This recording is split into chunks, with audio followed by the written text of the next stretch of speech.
പോകാനുള്ള തിരക്കിലായിരിക്കാം. രാവിലെ ഒക്കെ റെഡിയാക്കി പെട്ടെന്ന് സ്കൂളിലേക്ക് എത്തണം എന്ന ചിന്തയിൽ രണ്ടുപേരും എത്തിയവരുണ്ടാവാം അല്ലേ അല്ലേ?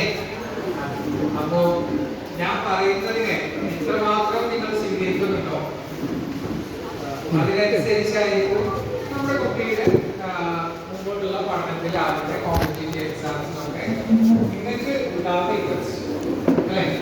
ഇപ്പോ ഞങ്ങളുടെ ആലിസാറെ കണ്ടിരുന്നു കോട്ടൂരിന്റെ പ്രിൻസിപ്പൽ. സോ അത്രയും പ്രമുഖമായിട്ടുള്ള ആളുകളൊക്കെ ഇവിടുത്തെ കുട്ടികളുടെ രക്ഷിതാക്കളാകുമ്പോൾ ഞാൻ കുറച്ച് അവെയർ ആയിരിക്കണം പറയുന്ന കാര്യത്തിലെ കൃത്യതയിൽ. എന്നെ സംബന്ധിച്ചിടത്തോളം സിവിൽ സർവീസ് ഞങ്ങളൊക്കെ ഒരു പാഷന്റെ പുറത്ത് എത്തിയതും ആ പാഷനിൽ തന്നെ തുടരുന്നതും ആ പാഷനിൽ തന്നെ കുട്ടികളെ പഠിക്കുകയും ആ മേഖലയെ കൊണ്ടുപോയി ചെയ്യണം. ഞാനിവിടെ ഇരിക്കുന്ന പാരന്റ്സില് പല രക്ഷിതാക്കളും എന്താണ് സിവിൽ സർവീസ് എന്ന് അറിയുന്ന എത്ര പേരുണ്ട്? സിവിൽ സർവീസ് എന്താണെന്ന് അറിയുന്നവർ ഓക്കെ. അപ്പോ അറിയാത്തവരാണ് ഏറ്റവും കൂടുതലുള്ളത്. അവർക്ക് വേണ്ടിയിട്ടാണ് ഞാൻ പറയുന്നത്. അവരിലാണ് എന്താണ് നമ്മൾ ഒരു സിവിൽ സർവീസ് എന്ന് പറയുമ്പോൾ ആദ്യം തോന്നുന്ന സാധനം എന്താ? ഏറ്റവും ആദ്യം സിവിൽ സർവീസ് എന്ന് പറയുമ്പോൾ മനസ്സിലേക്ക് വരുന്ന IAS ആണ് മനസ്സിലേക്ക് വരുന്നത് അല്ലേ? നമ്മുടെ ജില്ലയിലൊക്കെ ലേറ്റ് വെച്ച് കൊടിയൊക്കെ വെച്ച് ജില്ലാ കളക്ടർ പോകുമ്പോൾ നമ്മൾ കാണുന്നതാണ് IAS. പിന്നെ വരുന്നത് എന്താ? പിന്നെ IPS വരും, ഇന്ത്യൻ പോലീസ് സർവീസ്. അതുപോലെ തന്നെ അങ്ങനെ 24ഓളം സർവീസുകൾ ഉള്ളതാണ് സിവിൽ സർവീസ്. എല്ലാത്തിനും ഒറ്റ പരീക്ഷയാണ്. അപ്പൊ നമ്മളൊക്കെ പലപ്പോഴും ഇന്ത്യയിൽ നിന്ന് ഇത്ര കുട്ടികൾ പാസ്സായി, അതായത് അതിൽ കേരളത്തിൽ ഇത്ര പേരുണ്ട് എന്നൊക്കെ കാണാറുണ്ടോ? പേപ്പറിൽ ഉണ്ടോ? കാണാറുണ്ടോ? കണ്ടിട്ട് നമ്മൾ അങ്ങനെ എന്തെങ്കിലും സ്വപ്നങ്ങൾ ഉള്ളിലുണ്ടോ? അതായത് ഒന്നുകിൽ നിങ്ങൾ എഴുതണം, അതല്ലെങ്കിൽ നിങ്ങളുടെ മക്കളെ എഴുതണം. ഈ ഒരു ഡ്രീമിൽ ഏത് മേഖലയിലാണ് നിങ്ങളുള്ളത്? അതായത് നിങ്ങൾക്ക് ഇപ്പോൾ 32 വയസ്സിന് താഴെയുള്ള ആൾക്കാരുണ്ടാവാം, 35 വയസ്സിന് താഴെയുള്ള ആൾക്കാരുണ്ടാവാം. ഇവർക്കൊക്കെ UPSCയുടെ സിവിൽ സർവീസ് പരീക്ഷ എഴുതാം. ഓക്കെ, അത് ഇൻഫോർമേഷൻ ആയിരിക്കാം ഒരാളുകൾക്ക്. ആൾക്കാരൊക്കെ പരീക്ഷയിലൊന്നും ആലോചിക്കണ്ടല്ലേ? എന്നാലും വളരെ സന്തോഷം. അതിന് 21 വയസ്സും ഒരു ഡിഗ്രിയും മാത്രം മതി നമുക്ക് UPSCയുടെ ഏത് സിവിൽ സർവീസിന്റെ ഏത് കാറ്റഗറി എക്സാം എഴുതാൻ. നമുക്ക് PSC അപ്ലൈ ചെയ്യില്ലേ? PSC അപ്ലൈ ചെയ്യില്ലേ? PSC എഴുതി എത്ര പേരുടെ ഉണ്ട്? ഓക്കെ. അപ്പോ ഈ കോമ്പറ്റേറ്റീവ് എക്സാംസിന്റെ, അതായത് നമ്മുടെ മുമ്പിൽ കാണുന്ന ഒരുപാട് ഓപ്ഷനുകളുണ്ട്. നമ്മള് സ്കൂളുകളിൽ അധ്യാപകരെ കാണുന്നുണ്ട്. അതുപോലെ തന്നെ നമ്മള് പല ഗവൺമെന്റ് ഓഫീസുകളിൽ പോകുമ്പോൾ അവിടെയൊക്കെ നമ്മൾ റിസീവ് ചെയ്തിരുന്നതും അതുപോലെ തന്നെ അവിടെ സിഗ്നേച്ചർ അതോറിറ്റി ഇടുന്നതും അങ്ങനെ ഏത് മേഖലയും ഗവൺമെന്റ് ഓഫീസിൽ വർക്ക് ചെയ്ത് ഏതൊരാളും സിവിൽ സർവന്റ് ആണ്. മനസ്സിലായോ? അതായത് ഗവൺമെന്റ് ഓഫീസിൽ ഞാൻ ആദ്യം രക്ഷിതാക്കളെ പഠിപ്പിക്കുന്നതിന്റെ കാര്യം വെച്ചിട്ടുണ്ടെങ്കിൽ നിങ്ങൾക്കത് അറിഞ്ഞാൽ എപ്പോഴെങ്കിലും ഏതൊരു സാധനം വായിക്കുമ്പോൾ നമ്മുടെ കുട്ടികൾ എന്തായാലും ഇപ്പൊ പേപ്പർ ഫുള്ളായിട്ട് വായിക്കുമോ? വായിക്കാൻ ചാൻസ് അല്ല, ഒരിക്കലും വായിക്കില്ല. അപ്പോ ഹലോ, ലാസ്റ്റ് ഹലോ ഇവിടെ നിങ്ങൾ സംസാരിക്കുകയാണെങ്കിൽ പുറത്തു നിൽക്കാം. ഞാനത് പറയുന്നതിന്റെ കാര്യം ഈ ഒരു ടീമിനെ എനിക്ക് കൃത്യമായിട്ട് പറയാം. ടീച്ചറെ, ലാസ്റ്റ് നിങ്ങൾ ഇരിക്കണമെങ്കിൽ ഇരിക്കണം, അല്ലെങ്കിൽ പുറത്ത് നിൽക്കണം. തോന്നി ടീച്ചറാണെന്ന് തോന്നി. ഓക്കെ, അതുകൊണ്ട് അത്ര ഉത്തരവാദിത്തോടുകൂടി ലിസ്റ്റ് ടീച്ചർ പറഞ്ഞെടുക്കണം. അതുകൊണ്ടാണ് ടീച്ചറെ വിളിച്ചത്. ഓക്കെ, ഞാൻ മുമ്പ് പരിചയമുള്ള ആളൊന്നുമല്ല. അപ്പോ നമ്മളെ സംബന്ധിച്ചിടത്തോളം സിവിൽ സർവീസ് എന്ന് പറയുമ്പോൾ നമ്മുടെ മുമ്പിലേക്ക് വരുന്നത് ജില്ലാ കളക്ടറും IPS ഓഫീസേഴ്സും അതുപോലെ തന്നെ ചീഫ് സെക്രട്ടറിയും അങ്ങനെയുള്ള ഒരുപാട് മേഖലകളാണ്. അതേപോലെ തന്നെയാണ് 18 വയസ്സ് തികഞ്ഞ് 10ാം ക്ലാസ് മാത്രം ക്വാളിഫിക്കേഷൻ ഉള്ള ഒരാൾക്ക് എഴുതാൻ പറ്റുന്ന PSC എക്സാമുകളുണ്ട്. അതിന് പുറമെ തന്നെ SSC എക്സാമുകളുണ്ട്. അതിന് പുറമെ തന്നെ UPSC നടത്തുന്ന 100ഓളം വിവിധ പരീക്ഷകളുണ്ട്. അതില് ഇന്ത്യയിൽ ഏറ്റവും പ്രസ്റ്റീജിയസ് ആയിട്ടുള്ള, അതായത് ഇപ്പോ IBM നിന്നും ടാറ്റയിൽ നിന്നും അങ്ങനെയുള്ള ഏറ്റവും വലിയ കമ്പനികൾക്കൊക്കെ രാജിവെച്ച് സിവിൽ സർവീസ് എഴുതിയിട്ട് ഇന്ത്യയിലെ കളക്ടർമാരും അതുപോലെ തന്നെ IPS ഓഫീസേഴ്സുമായി മാറുക എന്ന് ആലോചിക്കുമ്പോൾ അവരുടെ മുമ്പിലുള്ള പ്രയോറിറ്റി എന്നല്ല അവർക്ക് കിട്ടുന്ന സാലറി അല്ല. സാലറിക്ക് അപ്പുറത്തേക്ക് ഇപ്പൊ നമ്മളുടെ പഞ്ചായത്തിന്റെ വൈസ് പ്രസിഡന്റ് ഉണ്ടായിരുന്നു, അവരൊക്കെ ചെയ്യുന്നത് പൊതുസേവനം പോലെ തന്നെ ഇന്ത്യയിൽ ഒരു കുട്ടി 21 വയസ്സായിട്ടുള്ള ഒരാള് അയാളുടെ ബുദ്ധിയും കപ്പാസിറ്റിയും ഉപയോഗിച്ച് ഇന്ത്യയിൽ ഏറ്റവും പ്രസ്റ്റീജിയസ് ആയിട്ടുള്ള പരീക്ഷ പാസ്സായിട്ടില്ല. അയാൾ കയറുന്നത് ഇന്ത്യയുടെ ഒരു ഫ്രെയിംവർക്ക് ഉണ്ട്. എല്ലാ പോയിന്റിലും നമ്മുടെ ഏതൊരു പേപ്പറും അങ്ങ് നീങ്ങണം എന്ന് തീരുമാനിക്കുന്ന ബ്യൂറോക്രസിയുടെ ഒരു സ്റ്റേറ്റ് ഫ്രെയിംവർക്ക്. ആ ഫ്രെയിംവർക്കിലേക്കാണ് ഓരോ ആസ്പിരന്റും UPSC പാസ്സായ ശേഷം കൃത്യമായി എത്തുന്നത്. ഇവിടെയുള്ള ഒരു കേസ് എന്താണെന്ന് വെച്ചിട്ടുണ്ടെങ്കിൽ നമ്മുടെ കുട്ടികൾ, ഇപ്പൊ ഞാൻ ഉൾപ്പെടെയുള്ള ആളുകൾ ഡിഗ്രി കഴിഞ്ഞതിന് ശേഷം എനിക്ക് ആദ്യം കിട്ടിയ വിസയിൽ ഞാൻ പോയിരുന്നെങ്കിൽ ഞാൻ ഇവിടെ നിൽക്കില്ല. ഞാൻ അന്ന് ഉപ്പായോട് പറഞ്ഞു പറ്റില്ല എന്നാണ് പറഞ്ഞത്. എന്താ വെച്ചാല് ഖത്തറിലേക്ക് നല്ല വിസയല്ലേ, വേൾഡ് കപ്പ് 2022 വരുന്നില്ലേ, അവിടെ ഒരുപാട് ഓപ്ഷൻസ് ഉള്ളതല്ലേ, നീ എന്താ പോവാന്ന് ചോദിച്ചപ്പോ അന്ന് വീട്ടിൽ നിന്ന് ആരും സഹായിക്കാതെ കൃത്യമായിട്ട് നമ്മള് അന്ന് അക്കൗണ്ടന്റ് ആയിട്ട് വർക്ക് ചെയ്ത് ആ കാശ് കൊണ്ട് മലപ്പുറത്ത് വന്ന് സിവിൽ സർവീസ് പഠിച്ചു. അതിന്റെ ഭാഗമായിട്ട് 2019-18 സിവിൽ സർവീസിന്റെ ഫിലിംസ് കഴിഞ്ഞ് മെയിൻസ് എഴുതി ഇന്റർവ്യൂയിലേക്ക് പോകാൻ നിൽക്കുന്ന ഒരു പാറ്റേൺ ഉണ്ടായിരുന്നു. അത് ആ ഡ്രീം വരുന്നത് ഡിഗ്രിക്ക് ശേഷം. പക്ഷേ ഞാൻ അന്ന് പഠിച്ചതെന്താണ്, 6ാം ക്ലാസ്സിലും 7ലും 8ലും 9ലും 10ലും +1ലും +2ലുള്ള ബുക്കായിരുന്നു. കാര്യം അതാണ് ഒരു കുട്ടിയെ സംബന്ധിച്ചിടത്തോളം, അല്ലെങ്കിൽ ഒരു ഏത് ഗവൺമെന്റ് എക്സാം എടുത്ത് പഠിക്കുകയാണെങ്കിൽ അതിന് വേണ്ടത് ബേസിക് ആയിട്ടുള്ള ഏത് ബുക്കിലും എപ്പോഴും തിരയേണ്ട നമ്മുടെ കുട്ടികളുടെ ബുക്കിലുള്ള ആ കണ്ടന്റാണ് ഈ പരീക്ഷയ്ക്ക് കൊടുക്കുന്നത്. നമ്മൾ വലിയ കട്ടിയുള്ള ബുക്ക് എടുത്തിട്ട് കളക്ടർ ആവണം എന്നൊന്നുമല്ല ഞാൻ പറഞ്ഞത്. ഞാൻ പറഞ്ഞത് എന്താണ്, 6ാം ക്ലാസ് മുതൽ +2 വരെയുള്ള ബുക്കിലെ കൺസെപ്റ്റുകളെയും കണ്ടന്റുകളെയും കൃത്യമായിട്ട് ഒരു രക്ഷിതാവ് കുട്ടിക്ക് പറഞ്ഞു കൊടുക്കാൻ കഴിയുന്നുണ്ടെങ്കിൽ ആ രക്ഷിതാവ് ഒരു PSC എക്സാം കഴിഞ്ഞാൽ അയാൾ ആദ്യത്തെ 100-ലുണ്ടാവും. കാര്യം എന്ന് വെച്ചിട്ടുണ്ടെങ്കിൽ നിങ്ങൾ റെഡിയാണല്ലേ, അതൊരു നല്ല തുടക്കമാണ്. കാര്യം എന്ന് വെച്ചിട്ടുണ്ടെങ്കിൽ ചില മേഖലയിൽ നമ്മളെ സംബന്ധിച്ചിടത്തോളം നമ്മുടെ എല്ലാ സാധനവും, എന്റെ ഈ 6ാം ക്ലാസ് മുതൽ 10ാം ക്ലാസ് +2 വരെ ബുക്ക് പഠിക്കാൻ വേണ്ട കാര്യം എന്താ അതിന്റെ കാര്യം? അതിനുള്ള ഏറ്റവും സിമ്പിൾ ആയിട്ടുള്ള ഫോമിൽ വേണം. അതായത് നല്ല കട്ടി ഇംഗ്ലീഷില്, നല്ല മനസ്സിലാവാത്ത ഇംഗ്ലീഷിൽ കുറെ ബുക്കുകളുണ്ട്. ഓക്സ്ഫോർഡിന്റെയും അതുപോലെ തന്നെ ഐറിന്റെയും ഒക്കെ ബുക്കുകളുണ്ട്. ആ ബുക്കിൽ നിന്ന് മാറി നമ്മുടെ ഈ ടെക്സ്റ്റ് ബുക്ക് പഠിക്കണം എന്ന് പറയുന്ന കാര്യം എന്താ, 6ാം ക്ലാസ്സുകാരന് മനസ്സിലാവാൻ വേണ്ടിയിട്ടാണ് അത് എഴുതിയിട്ടുണ്ടാവുക. അത് നമ്മൾ +2 കഴിഞ്ഞിട്ട് പോയാലും ഡിഗ്രി കഴിഞ്ഞിട്ട് പോയാലും വളരെ സിമ്പിൾ ആയിട്ട് എന്തെങ്കിലും നമുക്ക് മനസ്സിലാവും. നേരെ മനസ്സിലാവാത്ത ലാംഗ്വേജിൽ സിമ്പിൾ ഒരു എക്സാമ്പിൾ പറയുകയാണെങ്കിൽ the Hindu news paper. The Hindu news paper ഏതെങ്കിലും വീട്ടിൽ വരുന്നവരുണ്ടോ? ഇല്ല. ഓക്കെ, ഞാനത് പറയാനുള്ള കാരണം ഈ ഹിന്ദു ന്യൂസ് പേപ്പറിലുള്ള ഒരു വാർത്ത വായിച്ചു കഴിഞ്ഞാൽ അതിലുള്ള മിനിമം വാക്കുകൾ കൃത്യമായിട്ട് നമുക്ക് അറിയുമെങ്കിൽ നമ്മൾ മിനിമം ഒരു ശശി തരൂരിന്റെ ജൂനിയർ ശശി തരൂർ ലെവലിൽ ഈ പറഞ്ഞ പോലെ വൊക്കാബുലറിക്കൊക്കെ ഇംപ്ലിമെന്റേഷനിൽ കുട്ടികളുടെ പഠനവുമായി ബന്ധപ്പെട്ടൊക്കെ ഹിന്ദുവിനൊക്കെ ഡിപ്പെൻഡ് ചെയ്യാൻ കഴിയും. ഓരോ ദിവസവും അതിന് ഞാൻ നിങ്ങളുടെ മുമ്പിൽ വെക്കുന്നത് ഞാൻ പഠിച്ച വഴിയാണ്. കാരണം 2015 ആദ്യമായിട്ട് സിവിൽ സർവീസിന്റെ കോച്ചിങ് പൊന്നാനി സിവിൽ സർവീസ് അക്കാഡമിയിൽ പോയിട്ട് ക്ലാസ് എടുക്കുന്ന സമയത്ത് എൻ്റെ മുമ്പിൽ വന്ന ഷിംജിത് സാർ എന്നോട് പറഞ്ഞൊരു വാക്ക്, എന്നും പേപ്പർ വായിക്കണം എന്ന് പറഞ്ഞു. നമ്മുടെ കുട്ടികൾക്കും നമ്മൾക്കും പ്രത്യേകിച്ച് ഒരു അങ്ങനെ ഐഡിയ ഒരിക്കലും ആ പേപ്പർ എന്ത് ചെയ്യില്ല, ചുരുങ്ങില്ല. അത് കറക്റ്റ് ചെയ്യാണ്ട് ഇരിക്കേണ്ടാവും. അതിലുള്ള നോട്ടീസ് അടക്കം അതിനുള്ളിൽ കറക്റ്റ് ഇരിക്കേണ്ടാവും അല്ലേ? അപ്പോ നമ്മൾ ആ പേപ്പറിനെ വായിക്കാൻ പറഞ്ഞപ്പോ ആയിക്കോട്ടെ, നമ്മൾക്ക് എല്ലാ ദിവസവും പേപ്പർ കാണണല്ലോ, നമുക്ക് വായിക്കാൻ വിചാരിച്ചു. പക്ഷെ പറഞ്ഞത് ഹിന്ദു പേപ്പറാണ്. നമ്മൾ വായിക്കാൻ തുടങ്ങിയപ്പോ ഒരു ആക്സിഡന്റ് ആണ് ആദ്യം വായിച്ചത്. ഒരു ആക്സിഡന്റിന്റെ ചിത്രം വായിച്ചത്. അപ്പൊ വായിച്ചു നോക്കുമ്പോൾ എനിക്ക് മനസ്സിലായില്ല ഏത് വണ്ടിയും കൂടെ കൂട്ടിടിച്ചത്. കാര്യം ഏത് വണ്ടിനെ ഇടിച്ചിരുന്നത് നമുക്ക് ആ വായിച്ചതിന് മനസ്സിലായില്ല. അതിനർത്ഥം എനിക്ക് ഇംഗ്ലീഷ് അറിയില്ല. അതിനർത്ഥം അതിലുപയോഗിച്ച ഇംഗ്ലീഷിലെ വേർഡ്സ് എനിക്ക് അറിയില്ല എന്നുള്ളത്. അന്ന് ചെയ്തൊരു കാര്യം ഫോണിൽ എല്ലാവരുടെ ഫോണിലും ഡിക്ഷണറി ഉണ്ടാവും, നമ്മളെ കുട്ടികൾക്കൊക്കെ പഠിപ്പിക്കാൻ വേണ്ടിയൊക്കെ നമ്മൾ സെറ്റ് ചെയ്ത് വെച്ചിട്ടുണ്ടാവും. അങ്ങനെ പേപ്പർ ഹൈലൈറ്റ് ആയിട്ട് മാർക്ക് ചെയ്യുന്നു, അർത്ഥം അതിന്റെ മുകളിൽ എഴുതി വെക്കുന്നു. 6 മണിക്കൂർ എടുത്തിട്ടാണ് ആ പേപ്പർ വായിച്ചത്.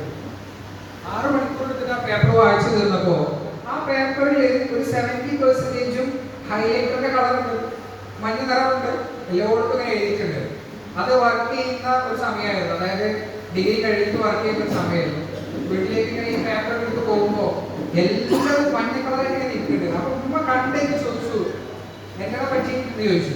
കാര്യം നമ്മൾ ആദ്യം മനസ്സിലാവും നമ്മളെ മകാണല്ലോ, മക്ക് മനസ്സിലാവുന്ന പോലെ കേൾക്കില്ലായിരുന്നു, അതുകൊണ്ടാണ് മനസ്സിലാവുന്നത്. അപ്പോ ഈ സാധനം കാണിച്ചത് ഉമ്മ എന്റെ ഇപ്പൊ തൽക്കാലം അപ്പൊ അങ്ങനെ നമുക്ക് കുറേ നേരം ഇത് വായിച്ചതിന്റെ ഒക്കെ ക്ഷീണം മുഖത്തുണ്ട്. അപ്പോ ആ ഒരു തുടർച്ച അന്നൊക്കെ മനസ്സിലായതാണ് മിനിമം നമ്മളുടെ കപ്പാസിറ്റി ഉയർത്തിയെങ്കിലും വേണമെന്ന്.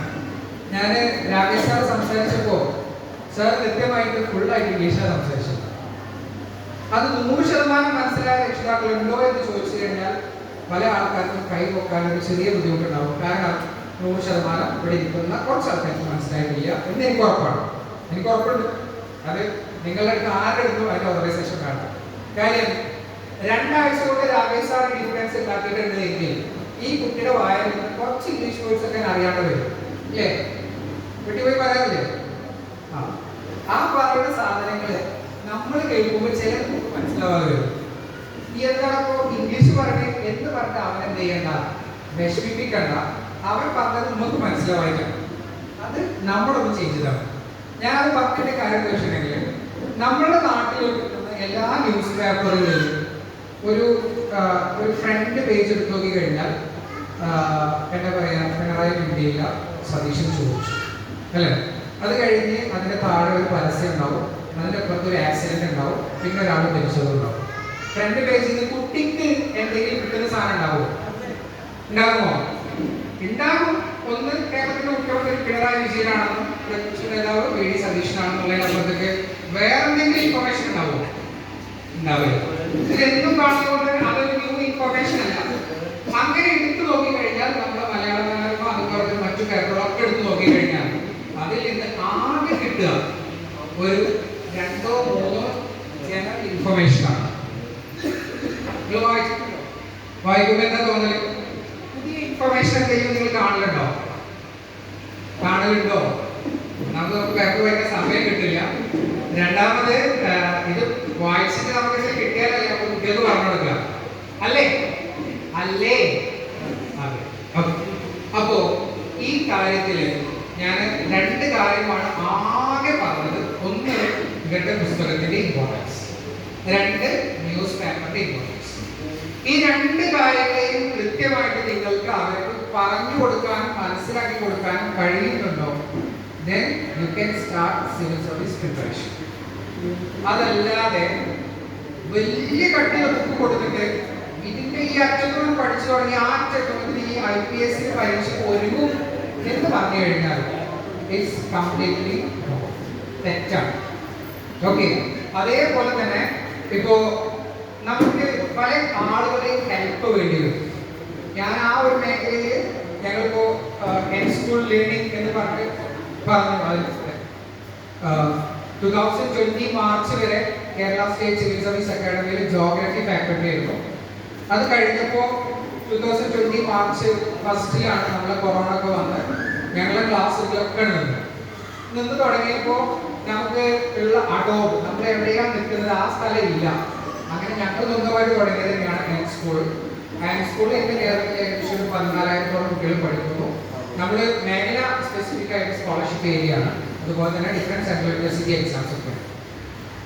ഞാൻ പറഞ്ഞു വന്ന കേസ് എന്താ വെച്ചിട്ടുണ്ടെങ്കിൽ ഈ കുട്ടികൾക്കൊക്കെ ഞങ്ങൾ പഠിപ്പിച്ചു കൊടുക്കുന്ന കാര്യം അവരുടെ സ്കൂളിങ്ങിന്റെ ഭാഗമായിട്ടുള്ള ടെക്സ്റ്റ് ബുക്കുകളാണ്.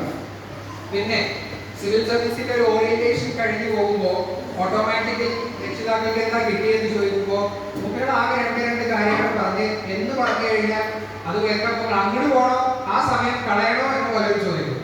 അതിന് വേണ്ടിയിട്ട് നിങ്ങൾക്ക് വേണമെങ്കിൽ 2 ബെഡായൊക്കെ കുട്ടിക്കാൻ നമുക്ക് പറയാൻ വേണ്ട കാര്യം എന്ന് വെച്ചിട്ടുണ്ടെങ്കിൽ സിവിൽ സർവീസ് പറഞ്ഞിട്ടുണ്ടെന്നുണ്ടെങ്കിൽ 3 ലെവൽ ഓഫ് എക്സാം. ഒന്ന് ഇപ്പോഴത്തെ നിലവിലത്തെ സ്റ്റാറ്റസ് പ്രകാരം മേ ബി നിങ്ങളുടെ മക്കൾ പരീക്ഷ എഴുതുമ്പോൾ ചിലപ്പോൾ 2 ആവാം, ചിലപ്പോൾ 4 ആവാം. ഓക്കെ, ആ മാറ്റങ്ങളൊക്കെ വരാം. ഇപ്പോ ഇതിനെ സംബന്ധിച്ചിടത്തോളം നിലവിൽ 3 പാറ്റേണുകളാണ്. ആ പാറ്റേണിൽ ഫസ്റ്റ് ലെവൽ ഇതിന്റെ പ്രിലിമിനറി എക്സാം. ആ പ്രിലിമിനറി എക്സാമിന് ഏകദേശം 10 ലക്ഷത്തോളം ആൾക്കാർ അപ്ലൈ ചെയ്ത് അതിൽ നിന്ന് ഒരു എന്താ പറയുക 5 ലക്ഷം ആൾക്കാർ പരീക്ഷ. അത് നമ്മളൊരു സ്റ്റേജാണ്. പരീക്ഷ കംപ്ലീറ്റ് ആക്കിയാൽ അന്ന് മുതൽ രാവിലെ ഒരു പണിയുണ്ട് അതുണ്ടാവും. അങ്ങനെ ഏകദേശം അപ്പോൾ തന്നെ പകുതി ആൾക്കാരായിട്ട് കട്ടാവും. ബാക്കി 5 ലക്ഷം ആൾക്കാരാണ് എന്ത് ചെയ്യുക, സിവിൽ സർവീസിന്റെ പ്രിലിമിനറി പരീക്ഷ കൃത്യമായി പഠിക്കുന്ന ആകെ 50,000 ആൾക്കാരുണ്ടാവും. ഓക്കെ, അതായത് ചിട്ടയായ പഠനത്തിലൂടെ മുമ്പോട്ട് പോകുന്ന ആകെ 50,000 ആൾക്കാരെ ഉണ്ടാവുള്ളൂ. ആ 50,000 ഈ 5 ലക്ഷത്തിലുണ്ടാവും. അതിൽ നിന്ന് 11,000 ആൾക്കാരാണ് ഫസ്റ്റ് ലെവൽ പാസ്സാവുക. അതായത് പ്രിലിമിനറി പരീക്ഷയുടെ എഴുതി കഴിഞ്ഞാൽ ആകെ സെക്കൻഡ് ലെവലിലേക്ക് വരുന്നത് 11,000 ആൾക്കാരാണ്. ഈ 11,000 ആൾക്കാരെ അതിൽ നിന്ന് ഏറ്റവും മിടുക്കരായിട്ടുള്ള ആദ്യത്തെ ഒരു 3,000 പേരെ ഇന്റർവ്യൂ വിളിക്കും. അതിൽ നിന്ന് 1,000 പേരെടുക്കും. ആദ്യത്തെ 180 ആൾക്കാർ IAS. അത് അവരുടെ ഓപ്ഷൻ. ഇപ്പോ ഞാൻ ചൂസ് ചെയ്യുകയാണെന്നുണ്ടെങ്കിൽ IAS അല്ലെങ്കിൽ IPS ആണെങ്കിൽ എന്റെ പ്രയോറിറ്റി എന്റെ റാങ്ക് അനുസരിച്ചിട്ട് എനിക്ക് അവിടെ റാങ്ക് ലിസ്റ്റ് വരും. അതാണ് ഇതിന്റെ ഒരു പരീക്ഷയുടെ സ്ട്രക്ചർ. അപ്പൊ എത്രയല്ല 3. ഓക്കെ, ഈ ഇന്റർവ്യൂ എന്ന് പറഞ്ഞു കഴിഞ്ഞാൽ അതേപോലെ തന്നെ പ്രിലിമിനറി എന്ന് പറഞ്ഞു കഴിഞ്ഞാൽ മെയിൻസ് എന്ന് പറഞ്ഞു കഴിഞ്ഞാൽ ഇന്റർവ്യൂ എന്ന് പറയുമ്പോൾ ഇങ്ങനെ കുറച്ച് ആൾക്കാർ ഇരുന്ന് നമ്മൾ ചോദിക്കുന്ന സാധനം അല്ല. ആ ചോദ്യത്തിനും അവരുടെ കപ്പാസിറ്റി ഒക്കെ എഴുത്ത് പരീക്ഷയിലൂടെ മനസ്സിലാക്കിയിട്ടുണ്ടാവും. പിന്നുള്ളത് അവരുടെ പേഴ്സണാലിറ്റി ടെസ്റ്റ്. പേഴ്സണാലിറ്റി ടെസ്റ്റ് എന്ന് പറയുമ്പോൾ നിങ്ങൾക്ക് പല വാട്സപ്പിലൊക്കെ പല ചോദ്യങ്ങൾ കണ്ടിട്ടുണ്ടാവും. ഇങ്ങനെ കയറി വരുന്ന സമയത്ത് എത്ര സ്റ്റെപ്പ് ഉണ്ടായിരുന്നു അങ്ങനെയുള്ള ചോദ്യം IAS ചോദിക്കില്ല. ബേസിക്കലി നമ്മൾ എന്താണെന്നുള്ളതിനെ കുറിച്ച് കൃത്യമായ ധാരണ നമുക്ക് വേണം. അതായത് നമ്മൾ വരുന്നത് മലപ്പുറത്ത് നിന്നാണെങ്കിൽ 1921 മലബാർ കലാപത്തിന്റെ ഇമ്പോർട്ടൻസ് എന്താണ് മലപ്പുറത്തെ, അതേപോലെ തന്നെ ആ സ്ഥലത്ത് അപ്പോ അതേപോലെ തന്നെ ഈ മലപ്പുറത്തിന്റെ മറ്റ് സ്ട്രക്ചറുകൾ അതേപോലെ ഇപ്പോ നിങ്ങൾ ശ്രദ്ധിച്ചിട്ടുണ്ടാവും പലപ്പോഴും കാസർഗോഡ് നല്ല ബീച്ചുണ്ട്, കണ്ണൂരും നല്ല ബീച്ചുണ്ട്, കോഴിക്കോടും നല്ല ബീച്ചുകളുണ്ട്, തൃശ്ശൂരും നല്ല ബീച്ചുണ്ട്. മലപ്പുറത്ത് നല്ല ബീച്ചുകൾ എന്ന് പറയാൻ പറ്റിയ ബീച്ചുണ്ടോ? ഇല്ല. വൈ? ഇതൊക്കെ സിവിൽ സർവീസിൽ ക്വസ്റ്റ്യൻ ഇന്റർവ്യൂവിന്റെ ടൈമിൽ ചോദിക്കുക. ആ സാധനം ചോദിച്ചു കഴിഞ്ഞാൽ ഇപ്പൊ ആലോചിക്കണ്ടാവും എന്തുകൊണ്ടാണ് നല്ല ബീച്ച് ഇല്ലാത്തത്. ആ കടപ്പുറത്ത് തീപിടിക്കുന്ന ആൾക്കാരുടെ നമ്മളെ കടപ്പുറത്തുള്ളത്. ഇവിടെ ഉള്ള കേസ് എന്താ വെച്ചിട്ടുണ്ടെങ്കിൽ ലോ ആൻഡ് ഓർഡർ മെയിൻ്റനൻസിനാണ് ഏറ്റവും പ്രയോറിറ്റി കൊടുക്കുന്നത്. നമ്മുടെ കടപ്പുറത്ത് ആരുടെ കടപ്പുറത്തും തിരൂർ കടപ്പുറത്തും പരമനങ്ങാടി കടപ്പുറത്തും ഒക്കെ ആദ്യം അവിടെ തമ്മിലുള്ള അടികൾ അവസാനിപ്പിച്ചാലാണ് അവിടെ ഒരു ടൂറിസ്റ്റ് ഡെവലപ്മെന്റ് ഉള്ള സാധ്യതയുള്ളൂ. അതുകൊണ്ടാണ് അവിടെ നല്ല വിഷയപ്പെട്ടത്. ഈ മനസ്സിലാക്കലാണ് ഈ കുട്ടിക്ക് കിട്ടേണ്ടത്. അതാണ് സിവിൽ സർവീസിന്റെ ആസ്പെക്ട് ഇന്റർവ്യൂവിനൊക്കെ ചോദിക്കുക. അതല്ലാതെ നമ്മൾ ഇങ്ങനെ ഓരോ കാര്യങ്ങളും പല ആദ്യം കോഴിയാണോ കോഴിമുട്ടയാണോ ഉണ്ടായത് അങ്ങനെയുള്ള ചോദ്യം അതിന്റെ ആൻസർ കിട്ടി പോലീസുണ്ടായിരുന്നു. നിങ്ങൾ കണ്ടിരുന്നോ? ഇല്ലല്ലോ. ഓക്കെ, അതൊക്കെ ഒറ്റയ്ക്ക് കണ്ടില്ല. അപ്പോ അങ്ങനെയുള്ള ക്വസ്റ്റ്യനുകൾക്കൊക്കെ അപ്പുറത്തേക്ക് നമ്മളുടെ കുട്ടിയുടെ ബേസിക് അണ്ടർസ്റ്റാൻഡിങ്, അതായത് അവനെ ഇങ്ങനെ വളർത്തി കൊണ്ടുവരുമ്പോ ചുറ്റുപാടിനൊക്കെ കുറച്ച് അറിയണം, ചുറ്റുപാടിനെ കുറിച്ച് മനസ്സിലാക്കണം, ചുറ്റുപാടിനെ കുറിച്ച് കൃത്യമായ ധാരണയും വേണം. അങ്ങനെ വരുന്ന ആളുകൾക്കാണ് സിവിൽ സർവീസിൽ എന്തുള്ളത് സ്കോപ്പ്. മനസ്സിലായോ? നമ്മള് ഈ ബുക്ക് കാണാതെ പഠിച്ചു കഴിഞ്ഞാൽ അങ്ങനെ എത്തുമെന്ന് പറഞ്ഞു കഴിഞ്ഞാൽ അങ്ങനെ പഠിച്ച ആറ് സിവിൽ സർവീസിൽ വെയിറ്റീസ് ആയിട്ട് വന്നിട്ടില്ല. നമ്മുടെ കളക്ടർ ചില സമയത്ത് പറയും നമ്മളെ കളക്ടറെ സംശയിക്കുന്നില്ല, കുട്ടികളെ പൊതുപരിപാടിക്കൊന്നും കിട്ടില്ല എന്ന് പറഞ്ഞു കഴിഞ്ഞാലും അത് റൈറ്റാണ്, കറക്റ്റാണ്. ഒരു അങ്ങനെ പ്രശ്നമല്ല. ബട്ട് ഹീസ് ക്വാളിഫൈഡ്, അയാൾ പരീക്ഷ പാസ്സായിട്ട് വന്ന ഒരാളാണ്. അപ്പോ ചുരുക്കി പറഞ്ഞു കഴിഞ്ഞാൽ നമ്മുടെ കുട്ടിയുടെ ഒരു 360 ഡിഗ്രി ഡെവലപ്മെന്റ് ആണ് നമുക്ക് എന്തിനു വേണ്ടത്. ഈ പറയുന്നത് പോലെ സിവിൽ സർവീസ് ആസ്പെക്റ്റിലേക്ക് ഒരു കുട്ടിയെ എത്തിക്കണമെങ്കിൽ ആദ്യം വേണം 100% ഒരു തരത്തിൽ ബയാസ്ഡ് ആവുന്നതാണ്.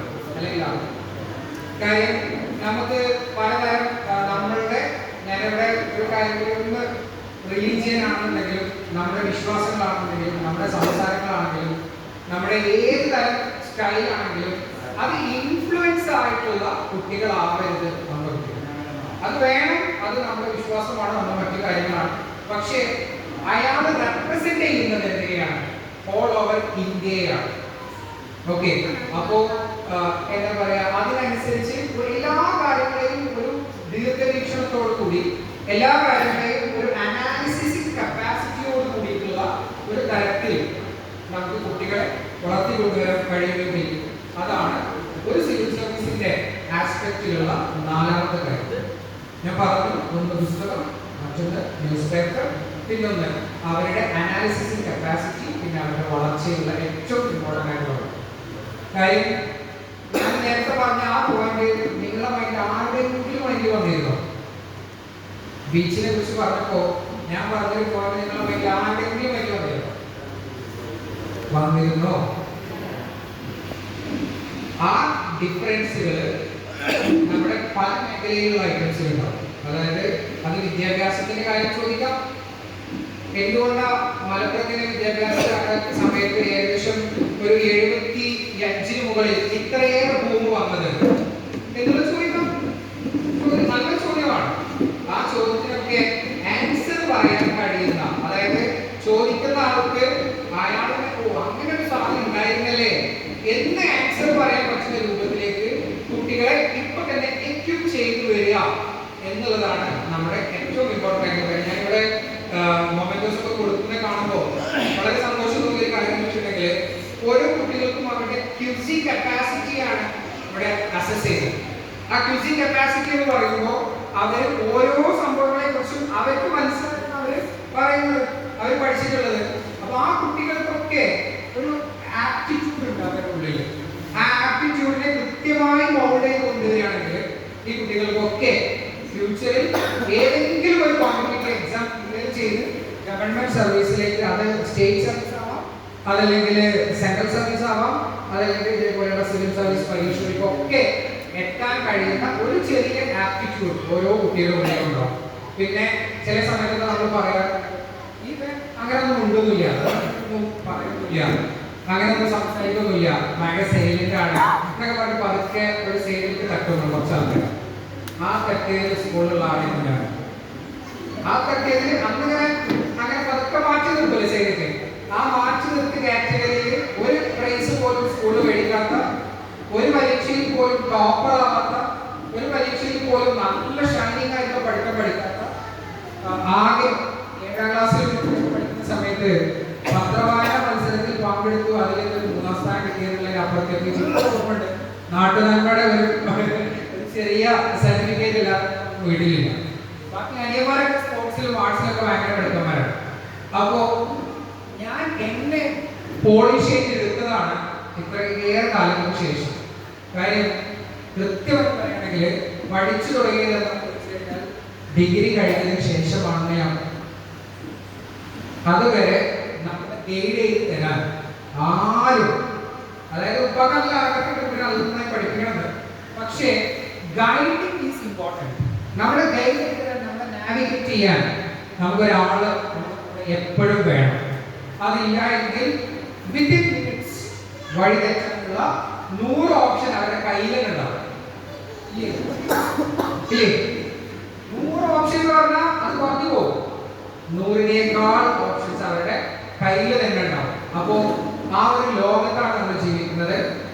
കുട്ടികളുടെ കാര്യത്തിൽ നേരത്തെ സാർ പറഞ്ഞതുപോലെ ഒക്കെ ഭയങ്കര സ്ക്രീനിങ്, മൊബൈൽ യൂസിന്റെ കാര്യത്തിലൊക്കെ ശ്രദ്ധ വേണമെന്ന് പറയുമ്പോൾ അതിനൊക്കെ ഉപയോഗിക്കാൻ പറ്റുന്ന ഒരുപാട് ടെക്നോളജികൾ അവൈലബിൾ ആണ്.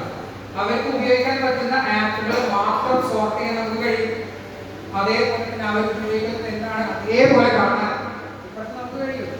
പാരന്റ് കൺട്രോൾ എന്നൊക്കെ പറഞ്ഞ സിസ്റ്റം നമ്മുടെ ഫോണിൽ എല്ലാവരും 6000 കൊടുത്താലും 10000 കൊടുത്താലും 30,000 90,000 കൊടുത്താലും ഫോണിലൊക്കെ പാരന്റൽ കൺട്രോളിന്റെ സാധനം നമ്മുടെ ഫോണിലുണ്ടാവും. നമ്മൾ ആ വാട്സാപ്പ്, യൂട്യൂബ്, ഇൻസ്റ്റാഗ്രാം എന്നതിന് അപ്പുറത്തേക്ക് വേറൊരു ലോകമില്ലാത്തതുകൊണ്ടാണ് നമ്മൾ അതിനെ പേടിക്കുന്നത്.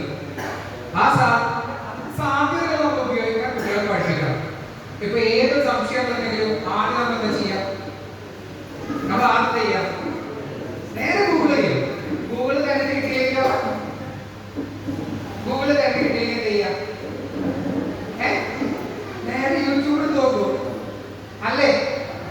ചെയ്യാം? അത് കുട്ടികളെ പഠിപ്പിച്ചാൽ മതി.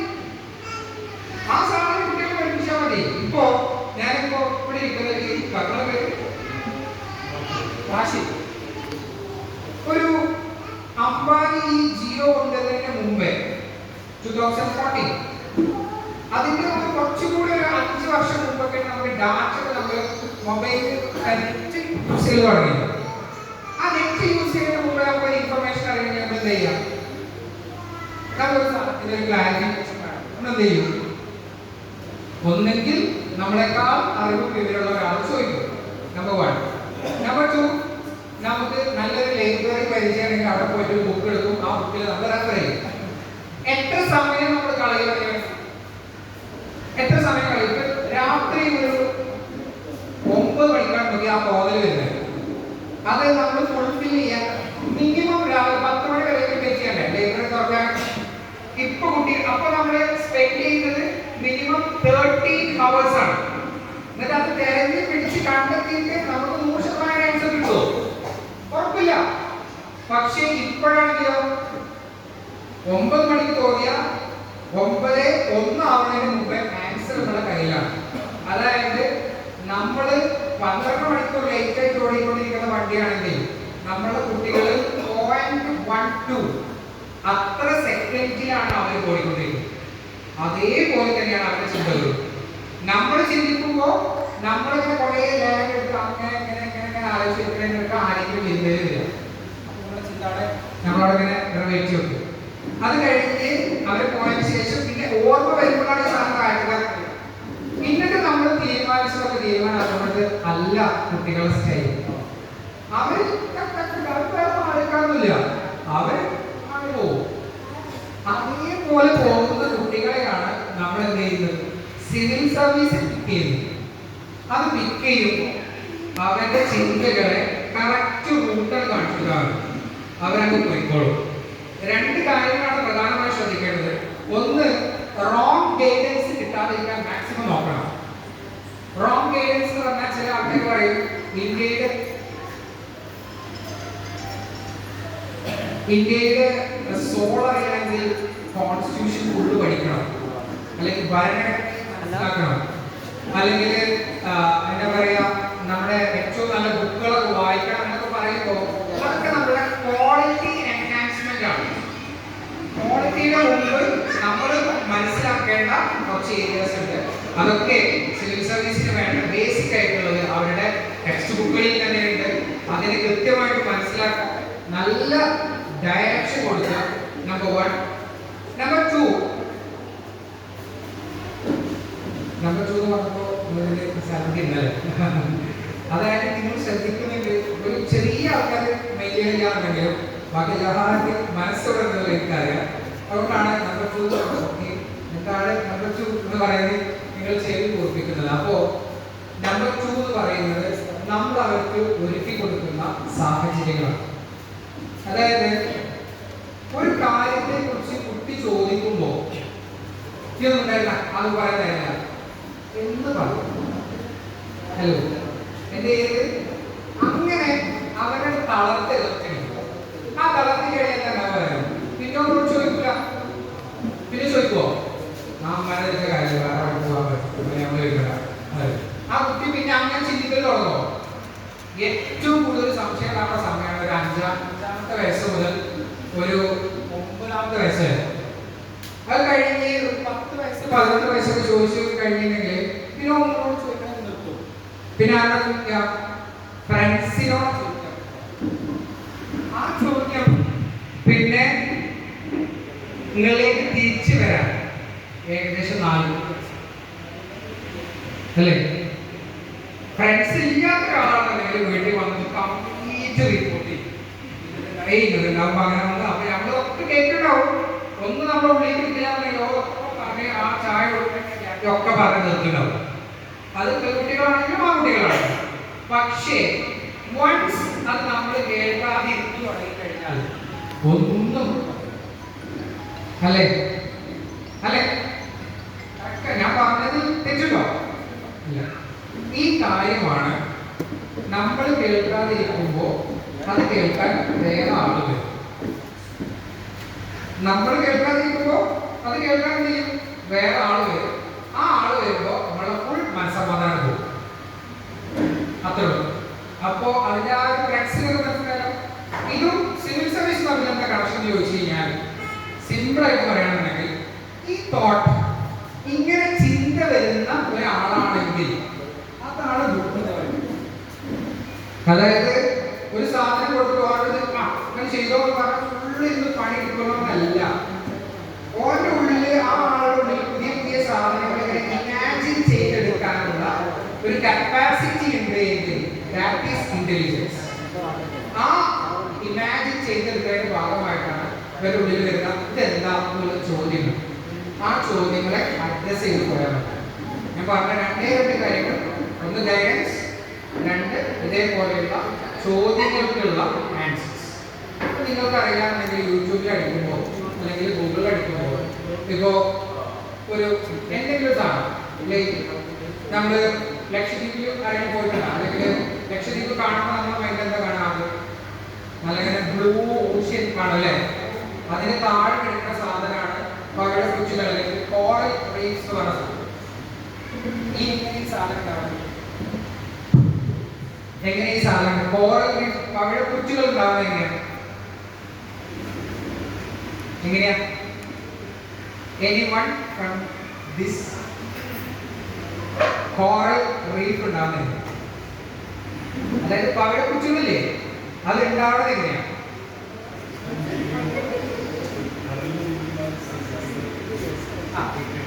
Secreted. Not exactly. Yeah.